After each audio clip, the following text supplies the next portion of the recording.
Uyu munsi tugiye kuvuga ku mateka y'umuraperi ari kuvugwa cyane muri iki gihe P Diddy cyangwa Puff Daddy. Umuraperi w'umunyamerika Puff Daddy numwe mu baraperi bakomeye mu muziki wo muri Amerika n'isi yose muri rusangi. Kuri ubu ntiyoroheye kubera ivyo ari kwagirizwa. Ese ubundi yagirizwa iki? Hoho P Diddy ni muntu ki? Kikena amateka yiwe yose ndagusaba kimwe no gukora subscribe cyangwa s'abone kuri iyi channel kugira ngo uzoza kwigana ibiganiro byinshi bivuga ku mateka y'ivyamare iminsi yose. Amazina yiwe yose ni Sin John Combs, ariko yamenyekanye canke yamaye cyane ku mazina ya Puff Daddy, ndetse hari n'andi mazina yagiye yitwa nka P Diddy, Diddy, Sin John, Love, Brother Love. Yavuze itariki 4/11/1939 avukira i New York, muri leta ya New York muri Amerika. Ni umuraperi, umuproducer, umactor, ndetse akaba n'umustiliste criminel. Injana aririmba ni hip hop, gangster rap East Coast ndetse na R&B. Yatangiye kuririmba mu 1991 aho yari afise inzu zitunganya umuziki zibiri kandi zikomeye zizwi cyane ku isi arizo Bad Boy Records ndetse na Love Records. Website yiwe ni www.diddy.com. P Diddy yahevye kaminuza yiga ko ya Howard University mu 1990 inyuma y'imyaka ibiri. Nyuma yuko yari amaze imyaka ibiri yiga, aho yaciye aba umustagiaire kuri Uptown Records. Ari muri iyo Uptown Records yasinyije Jodeci na Mary J. Blige. P Diddy akiga yaratunganya ibirori, aho wasanga bimwe muri ivyo birori byitabirwa n'abantu ibihumbi. Mu 1993 inyuma yuko P Diddy yukaye muri Uptown Records, P Diddy yaciye ashinga label canke inzu itunganya umuziki ya Bad Boy Records, aho yari ifatanije na ARI Records. Iyi Bad Boy Records yatanguye gusinyisha umuririmbyi The Notorious B.I.G., aho The Notorious B.I.G. ari na Crazy Mark baciye basohora indirimbo zirakundwa cyane album ya The Notorious B.I.G. yise Ready to Die canke itegure gupfa. P Diddy yaciye asinyisha abandi baririmbyi nka Carl Thomas, Faith Evans, 112 Total, Father MC, ndetse ikipe ya production ya P Diddy yitwa The Hitmen yakoranye n'abaririmbyi bakomeye nka Jodeci, Mary J. Blige, Asha, Lil Kim, TLC, Mariah Carey, Boyz II Men, SWV, ndetse na Aretha Franklin ndetse n'abandi. Maze na Drugs bagiye muri label ya Bad Boy yo mu burengerazuba bwa Amerika, aho bari bahanganye cyane na Bad Boys Record ya P Diddy yo mu burasirazuba bwa Amerika, aho label yo mu burengerazuba bwa Amerika yitwa D-Flow Records, aho P Diddy na The Notorious B.I.G. bagaye canke banenze cyane Tupac Shakur na Suge Knight mu ndirimbo baririmbye hagati yo myaka y'1990. Hagati y'umwaka w'1994 P Diddy yakoze indirimbo yiswe Crazy Sex Call ya TLC, ayo ndirimbo yamaze imyaka myinshi iri mu ndirimbo zikunzwe cyane kuri Billboard.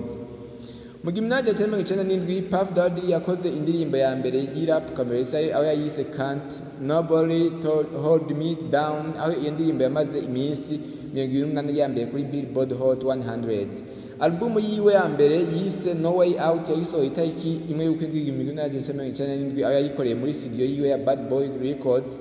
Iyi album yagiye yahindurwa amazina inyuma y'urupfu rwa The Notorious B.I.G., aho iyi album ya No Way Out yakunze bikomeye cyane muri Amerika, aho mu ndwi ya mbere gisohoka yabaye ya mbere kuri Billboard Hot 200, aho yanaguzwe amagexample angana n'561.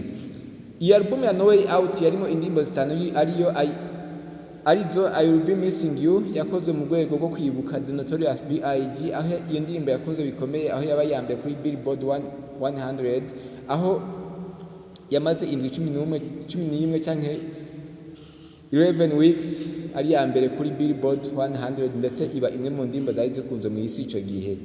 Izindi ndirimbo zari kuri album zari Can't Nobody Hold Me Down, It's All About the Benjamin, Been Around the World, Victory. P Diddy kandi yakoranye indirimbo na Jimmy Page bise Come With Me yo muri filime ya Godzilla. Album ya P Diddy yatumye ahabwa award ya Grammy Award mu 1998 muri kategori ya Meilleur Album de Rap, album nziza ya rap. Mu 1999 P Diddy yagije ko yahatirije Aggressio Steve Stout wa Interscope Records, aho uyu Steve Stout yari manager wa Nas, aho byavuzwe ko PDD yamutwaye indirimbo yiswe Hate Me Now, aho PDD yatutse bikomeye Stout, aho PDD yanaje imbere y'ubucamanza cyangwa imbere y'inkiko.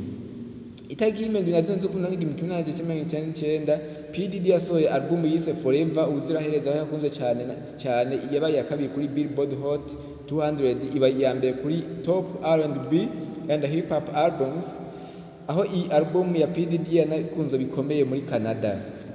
Itariki 27/12/1999 PDD ari kumwe n'umukunzi we ico gihe Jennifer Lopez bari i New York muri Amerika, aho habaye ukurasana. Inyuma y'abatohoza PDD n'umuraperi Shine bagirijwe ko bakoreje igwanisho maze barafungwa, ariko bahavuye barekugwa. Mu 2001 niho Puff Daddy yahindura izina ry'uburirimbyi Nodosene yita PDD. Mu nyuma yarahagaritswe yagirizwa ko atwaye imodoka itagira uruhusha gutwara imodoka cyangwa permis de conduire. Mu 2002 PDD yakoze tour yise Spring 2002 Celebrity Tower yabereye i New York, aho yaciye asinyisha Girl Group Pop Dream muri Bad Boy Records. PDD ari mu bakoze filime yiswe Training Day yasohotse mu 2001. Mu kwezi kw'indwi mu 2001 PDD yavuye mu mikoranire ya Bad Boy Records na ARI Records, bica bituma asigana Bad Boy Records, aho album ya nyuma bakoranye ya The Saga Continue, aho yabaye ya kabiri kuri Billboard Hot 200, iba iya mbere kuri Top R&B and Hip Hop Albums. Hagati yo mu 2002 PDD niwe yakora iganiro kuri televiziyo cha Making the Band cyaca kuri televiziyo MTV. Mu 2003 PDD yitabiriye igana rya New York Marathon, aho yatanze miliyoni $2 yo gufasha uburezi New York System Educative de New York. Mu 2004 PDD yitabiriye Oprah Winfrey Show mu kuja muri marathon, aho yayihejeje mu masaha 4:15. Mu 2004 PDD yatanguje kampanye yise Vote or Die cyangwa tora cyangwa upfe matora y'umukuru w'igihugu yabaye mu 2004 muri Amerika. Itariki 16/8/2005 PDD yatangaje ko kandi ko yahinduye izina kandi aho yise Diddy, imvo ngo ni kubera ko abakunzi biwe byabacanka uko bamuhamagara. Mu 2005 kandi PDD yanaguze ibigabane Warner Music Group, aho mu 2005 nyene yashizwe mu bantu bavuga rikijana ku isi n'ikimenyesha makuru ca The Times. Mu 2006 PDD yabujije Maze kuja muri label ya G-Unit ya 50 Cent, aho byatumye 50 Cent amudisinga muri hip hop, aho yanavuze ko amajambo ko PDD yobaze uwishe The Notorious B.I.G.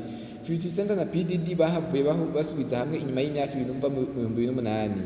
Mu 2006 PDD kandi yasohoye album yise Play Press, aho yakunze bikomeye. Mu 2007 baraperi PDD, Jay-Z, 50 Cent bakora indirimbo bise I Get Money $1 Billion Remix. Mu kwezi kwa 2008 ikinyamakuru cha Los Angeles Times cyagirije PDD na Rate The Notorious B.I.G. kuri bateguye kwica Tupac Shakur, ariko ico kimenyesha makuru mu nyuma cyavuye kibura ivyemezo kirahindura iyo nkuru. Mu 2010 PDD yashizeho itsinda umugwi w'abaraperi bise Dream Team, aho harimwo Rick Ross, DJ Khaled, Fat Joe, Busta Rhymes, Red Cafe na The Fabulous. Mu 2014 PDD yasohoye album yise MMM Making Money Mitch. Mu 2018 yahinduye izina yita Love. Mu kwezi k'8 2020 PDD yakoze album ya Burna Boy yise Twist As Tall. Mu 2022 yashinze label studio yise Love Records. Mu 2023 yasohora album yise Love, aho yarimwo abaririmbyi bakomeye nka The Dreams, Busta Rhymes, Ninja Jones, Fabulous, Swally, Summer Walker, French Montana, Justin Bieber, Jasmine Sullivan, Kehlani, Tyler Dolla $ign, Karan, Mary J. Blige, Tiana Taylor, Jeremiah, Burna Boy, John Legend na AHER, Bryson Tiller, Party Next Door, 21 Savage. Iyi album ya The Love album yatumye PDD atwara Grammy Award, aho ariko PDD ntiyashoboye kuyitabira kubera ibyo yagize ko yatanze mu 2004. Entrepreneur yashanye kwitunganiza imigambi kwiwe. Nk'umunyamuziki PDD nyuma yo kuronka amafaranga menshi yagera investa mu bintu bitandukanye. Mu 1998 PDD yashinze ishyirahamwe rikora impuzu imyenda, aho yagiye Sin John. Mu 2012 PDD yashinze restaurant zibiri, imwe i New York iyindi iri i Atlanta. aho ibi byose byaje kubyongera kuri label zibiri zikomeye ayo Bad Boys Records ndetse na Love Records. Vie privé cyangwa ubuzima bw'ibanga bwiwe. P Diddy yakundanye n'abakobwa benshi cyane. P Diddy yakundanye na Munyamerika Kim Porter kuva mu 1994 gushika mu 2007 aho babyaranye abana bane ari bo Christian, Lila Star, Jesse James, Quincy Taylor Brown, aho P Diddy na Kim Porter batandukanye mu 2007. P Diddy kandi yavuze mu rukundo na Jennifer Lopez mu 1999 maze bahebana mu 2001. Mu 2001 kandi P Diddy yakundanye na Emma Herning, mu 2002 akundana na Alicia Duval ndetse na Naomi Campbell. Hagati y'ibihumbi P Diddy yakundanye kandi na Chris yari asanzwe ari muri label yiwe. Hagati y'ibihumbi P Diddy yari akundanye n'umuraperikazi Young Miami. Ibyo yagirizwa P Diddy itariki 26/3/2024 nyuma yuko yaramaze imyaka myinshi yagirizwa ibintu byinshi. Inzu za P Diddy zarasatswe inyuma yo kuregwa gufata ku nguvu abagore bane. Ibintu byagiye gukomera cyane aho hari n'abagabo bamwitwariye bavuga ko yabafashe ku nguvu. P Diddy cyangwa yabahohoteye. P Diddy yatanguye kuhagirizwa ibyo byaha mu mwaka wa 2023. Mu kwezi kw'icenda 2024 P Diddy yatawe muri yompi arafungwa, maze imbere yuko afungwa P Diddy yari yasabye ko yotanga miliyoni 50 z'amadolari nk'ingwate akaburana yidegemvya ariko umucamanza Andrew Carter Jr. yaravyanse ngo uko P Diddy yatinye ko byabona temwe canke witness byava bitega ubwoba canke bikagirirwa nabi. P Diddy afungiye mu gace ka Metropolitan Detention Center kari i Brooklyn muri Amerika.